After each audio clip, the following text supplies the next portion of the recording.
नमस्कार। अजय चतुर्वेदी। बनारस के पूर्व सांसद,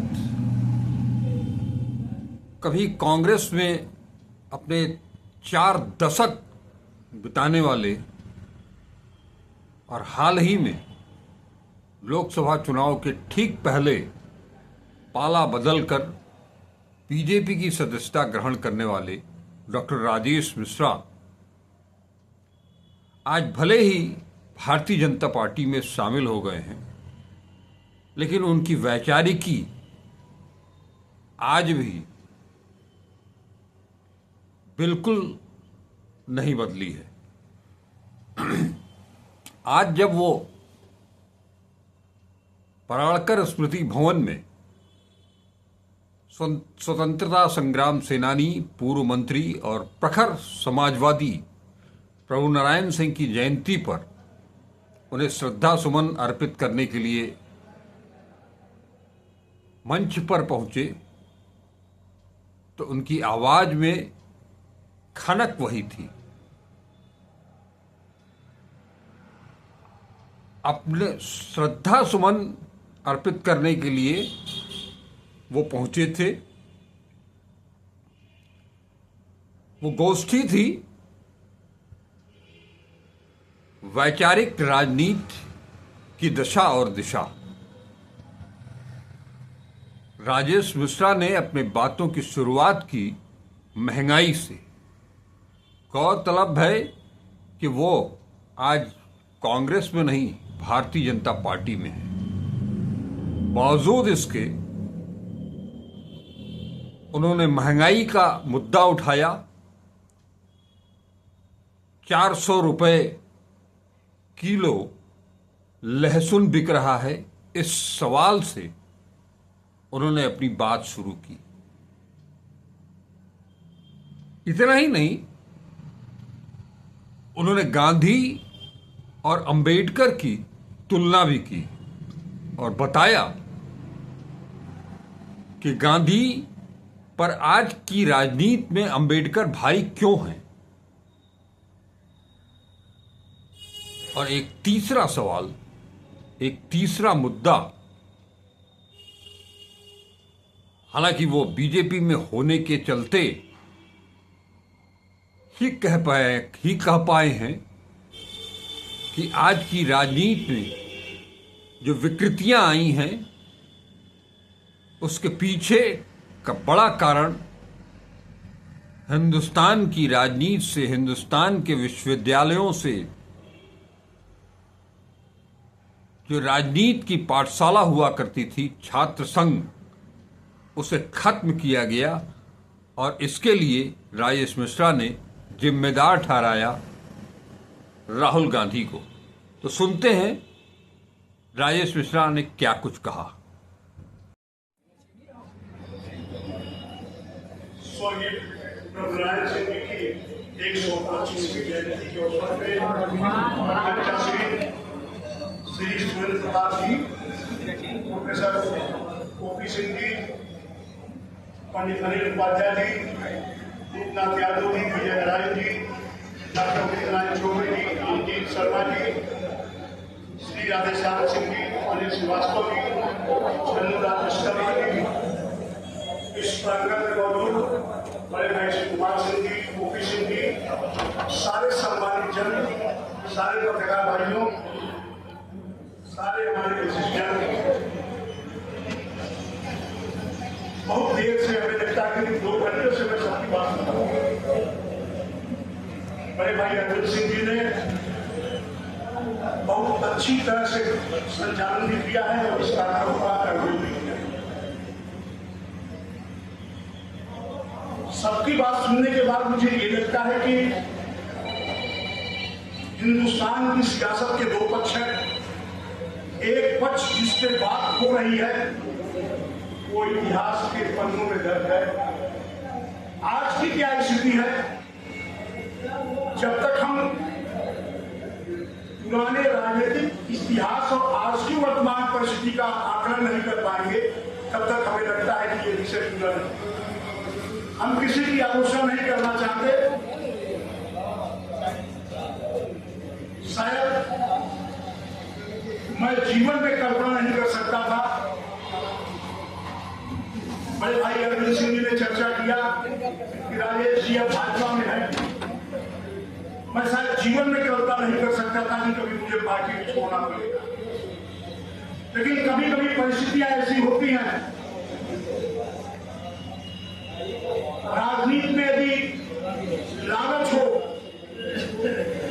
कुछ आने की अभिलाषा हो किसी राजनीतिक दल से, तो शायद मैं 2014 में जब मेरे पर लगातार दबाव पड़ रहा था, मैं भाजपा ज्वाइन करके सांसद और मंत्री हो गया। लेकिन उससे भी बड़ी बात मेरे लिए ये है कि यदि हमें कोई कुछ भी न दे, लेकिन आप सम्मान नहीं दे सकते, तो मुझे अपमानित करने का अधिकार नहीं देते। और अपमान बर्दाश्त करके राजनीति करने से बेहतर है कि आप घर बैठ जाइए, लेकिन अपमानित मत हो। अभी मैं, हमारे बड़े अच्छे मित्र हैं प्रोफेसर आरिफ साहब, अभी एक गांधीयन घाट पे चर्चा कर रहे थे। गांधी जी ने अपना उत्तराधिकारी पंडित जवाहरलाल नेहरू जी को बनाया। मैं बैठे बैठे सोच रहा था, यहां जितने लोग बैठे हैं सब कचहरी गए होंगे। आप कचहरी जाइए, डॉक्टर भीमराव अंबेडकर की मूर्ति है, उनका पाठ है, और उसी के ठीक सामने एक गांधी जी का ढांचा खड़ा हुआ है। मैं गलत कह रहा हूं तो कोई बता दे। गांधी जी का ढांचा खड़ा हुआ है। सारे राजनीतिक दलों की सरकार बनती है और बिगड़ती है, सब लोग गांधी जी का नाम लेते हैं, गांधी जी की चर्चा करते हैं, लेकिन हमें ये लगता है, मैं राजनीति शास्त्र का विद्यार्थी भी रहा हूं, मुझे ये लगता है चूंकि आज गांधी के नाम को नहीं रह गया है, इसलिए वहां पर कोई बात नहीं बनता है। गांधी जी की मूर्ति अच्छी नहीं बनाई जाती, और अम्बेडकर जी के नाम को मिल सकता है, मिलता है, इसलिए अम्बेडकर पार्क बनता है, अम्बेडकर की मूर्ति बनती है। हम अम्बेडकरवादी लोग भी हैं, मैं आलोचना नहीं कर रहा हूं, लेकिन मैं तुलना में इसलिए किया, दोनों मूर्तियां आमने सामने हैं। शायद हमें लगता है कि 5-10 मीटर की दूरी होगी दोनों के बीच, और एक तरफ ढांचा खड़ा है, एक तरफ भाग खड़ा है। राजनीति कहां चली गई? आज चाहे कोई सियासी दल हो, इससे मतलब नहीं है कि समाज कहां जा रहा है, देश का भविष्य क्या होगा, देश के किसानों का, मजदूरों का, नौजवानों का भविष्य कहां जाएगा, हमारी सत्ता कैसे कायम रहेगा, सब कुछ चिंता की पड़ती है। आज सवेरे में न्यूज सुन रहा था, कल बॉम्बे में, महाराष्ट्र में 400 रुपए किलो लहसुन बिका है, 400 रुपए किलो। मैं सुना हूं, मैं उसकी बात बता रहा हूं। मैं खरीदने में नहीं गया हूं, इसलिए मैं बाहर से क्या मुझे नहीं मालूम है, लेकिन जो मैं सुना हूं उसको मैं चर्चा कर रहा हूं। 400 रुपए किलो लहसुन बिक रहा है। आज के सियासी दल उस पर चर्चा नहीं करेंगे। महंगाई कितनी बढ़ गई, इस पे चर्चा नहीं होगी। लारेंस बैंक का शूटर कहां से आ गया, शूटर क्यों नहीं पैदा होगा? जब 20 साल, 22 साल, 24 साल, 25 साल के लड़के को रोजगार नहीं मिलेगा, वो खाने पीना, सारी पढ़ाई लिखाई करने के बाद वो सड़क पे घूमता रहेगा, उसके पास पेट भरने के लिए कुछ नहीं रहेगा। यदि कोई गैंगस्टर उसे 20,000, 25,000 रुपए दे देता है, जीन्स का पैंट और शर्ट दे देगा, एक पिस्टल दे देगा, उसे किसी से मरवा सकता है, शूटर हो जाना। हम दोस्त किसको दे रहे हैं, उस नौजवान को क्यों देते हैं? क्या कर रहे हैं सियासी दल? चुनाव हो रहे हैं, बात होती है, कोई कह रहा है कि फला पार्टी समाज को धर्म के नाम पे बात रही है, कोई पार्टी कहती है फला पार्टी समाज को जात के नाम पे बात रही है। इस देश में सिर्फ हिंदू और मुसलमान है क्या? इस देश में सिर्फ अगड़े और पिछड़े हैं क्या? हम जब समाजवाद की बात करते हैं तो हमें ये भी ध्यान रखना पड़ेगा, चाहे आदरणीय कर्पूरी ठाकुर जी रहे हों, चाहे नरेंद्र देव जी रहे हों, उन्होंने समाजवाद की बात कभी जात के नाम में नहीं की। उनका ये मानना है कि हर समाज के अंदर गरीब होता है, हर जात के अंदर गरीब है, हर जात के अंदर बड़े लोग हैं, धनी लोग हैं, हर जात के अंदर अच्छे लोग हैं, हर जात के अंदर खराब लोग हैं। हम यदि अच्छी जातियां और अच्छे लोगों को इकट्ठा करके यदि अच्छे हिंदुस्तान का निर्माण कर सकते हैं तो असली समाजवाद मुझे लगता है वही होगा। तो समाज की गैर बराबरी है, जब तक हम उसे दूर नहीं कर पाएंगे समाजवाद कहां से आएगा? चाहे वो आर्थिक आधार पे हो, चाहे सामाजिक आधार पे हो, और हमें उसे दूर करने के लिए यदि हम उसे जात में बांटेंगे तो नहीं हो पाएगा। कौन सी ऐसी जात है जिस जात में गरीब लोग ना हो? कौन सी ऐसी जात है जिस जात में अमीर लोग ना हो? कौन सा ऐसा मजहब है जिस मजहब में अच्छे लोग ना हो? कौन सा ऐसा मजहब है जिस मजहब में खराब लोग ना हो? तो आप बात किसकी कर रहे हैं? आप समाज और देश को कहां ले जाना चाहते हैं? आज चुनाव हो रहा है, अभी 2 महीने पहले चुनाव बीता है, 6 महीने पहले चुनाव बीता है, कोई सरकार बना देगा, सरकार नहीं बन पाएगी, यही होगा। लेकिन देश और समाज कहां जा रहा है? देश और समाज कहां जा रहा है? हम किस समाज की कल्पना कर रहे हैं? क्या हमारे आजादी दिलाने वाले लोगों ने इसी समाज और इसी भारत की कल्पना की थी क्या? जहां पे आज हम खड़े हैं, भाषण कोई दे सकता है अच्छा अच्छा। हमें तो ये लगता है कि आज की जो सियासत है, कांग्रेस को मैंने 35-40 साल जिया है। उस समय मैं कांग्रेस का मेंबर था जब कांग्रेस में विधायक को सांसद होना बहुत मुश्किल था, कोई हो नहीं पा रहा था।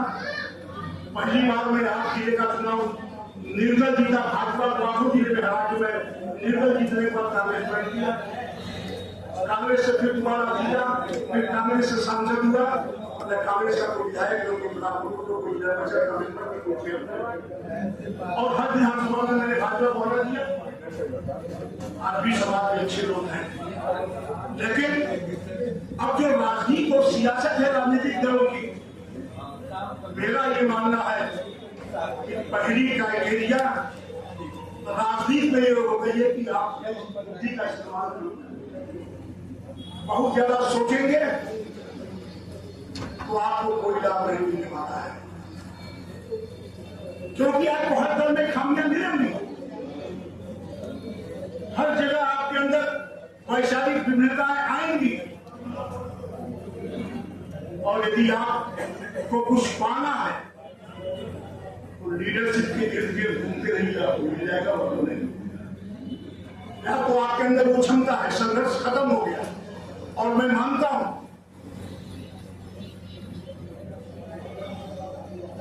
या तो हम लोगों ने जो देखा देश की आजादी की लड़ाई को हमने नहीं देखा है, लेकिन जयप्रकाश नारायण जी के आंदोलन में हम लोग छोटे छोटे बच्चे, आदरणीय श्री कुमार सिंह जी बैठे हैं, विजय नारायण के राधेश्याम सिंह थे, इन लोगों ने ही सुरेश जी हैं, इन लोगों ने राजनीति में हमें लाया। और मैं तो पढ़ने लिखने वाला विद्यार्थी था, यूनिवर्सिटी में टॉप किया था, गोल्ड मेडल पाया था, पीएचडी किया, बहुत फर्स्ट क्लास था। राजनीति से हमारे खानदान का कोई लेना देना नहीं था, लेकिन हम लोगों ने जेपी मूवमेंट को देखा था एक अच्छी राजनीति और एक अच्छे समाज के निर्माण की कल्पना, और इसलिए राजनीति में आए थे। लेकिन आप आज की तारीख में जब राजनीति को देखते हैं तो ये लगता है, मैं कभी कभी सोचता हूँ और हमें लगता है राजनीति बहुत ज्यादा सोचना आज के समय में गलत है। आप जिस दल में हूँ उसी दल के बारे में सोचिए, इससे ज्यादा मत सोचिए। जब जातिगत जनगणना की बात हो रही है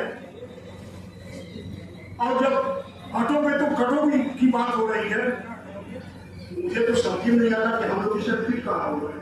हम लोग इसे आखिर हम लोग का अपराध क्या है? अली भाई आप पूछ रहे हैं, आप बहुत बड़े दार्शनिक हैं, मेरी बातों का उत्तर बताइएगा, अभी कि बाकी जो समाज के लोग हैं इस देश के अंदर कम से कम 75 और 100 के बीच में मजबूत है। कम से कम 1,500 से 2,000 जातियां हैं। और यदि समाज को वोट के लिए जात और वजह में मान दिया जाए तो बाकी लोगों का क्या होगा जो इस देश में रहते हैं? इसका उत्तर किस नेता के पास है, किस दल के पास है, मैं तो ये जानना चाहता हूं।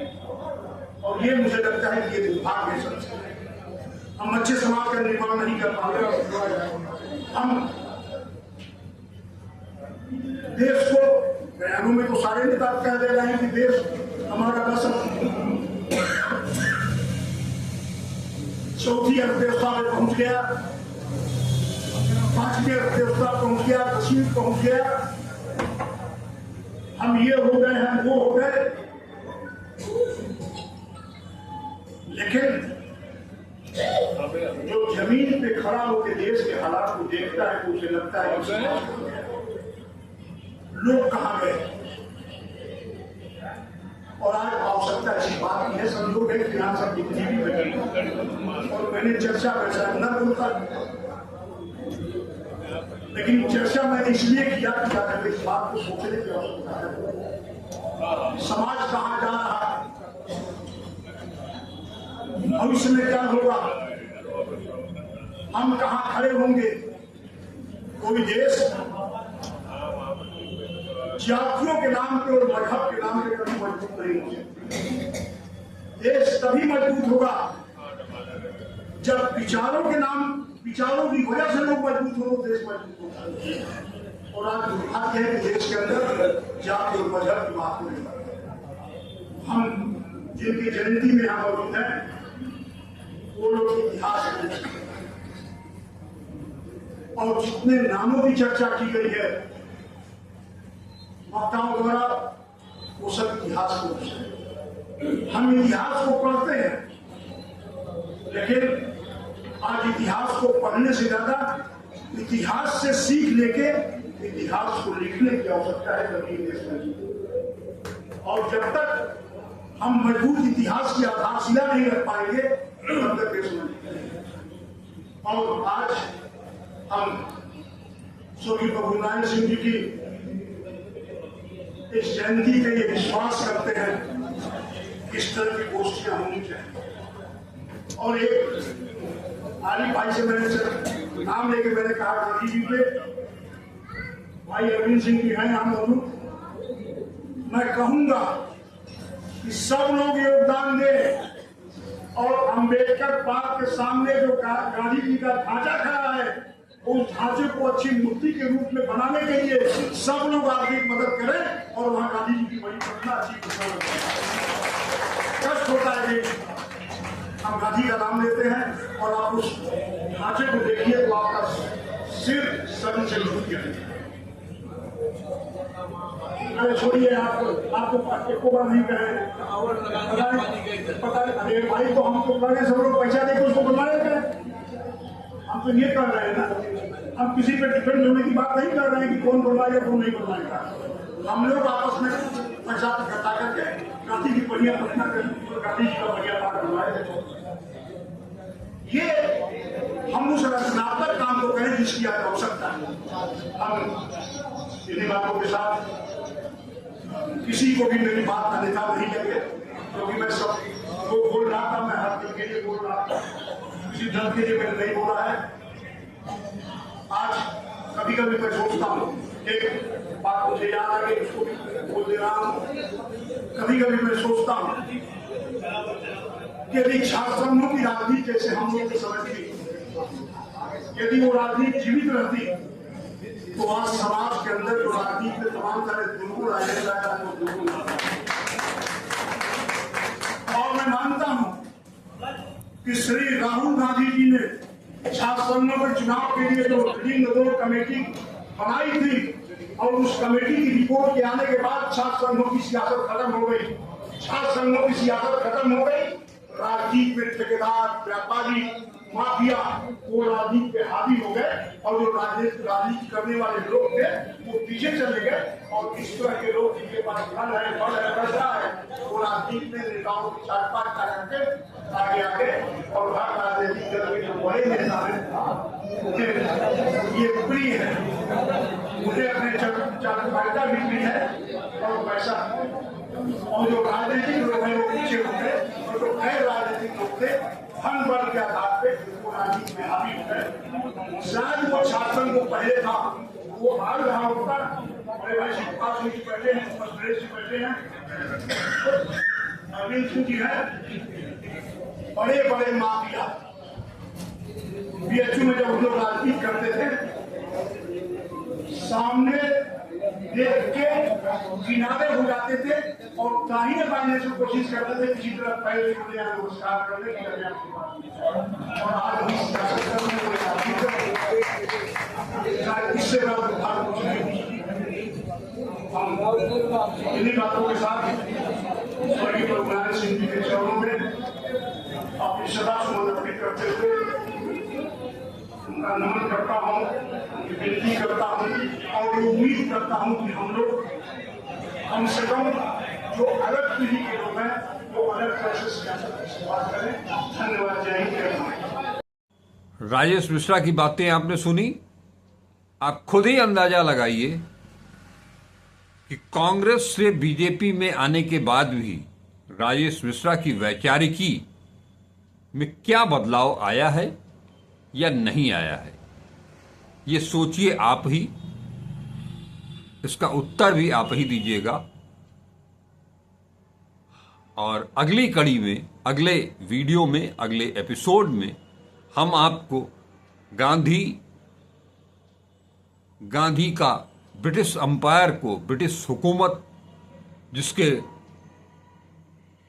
राज में सूरज कभी अस्त नहीं होता था, उस एम्पायर को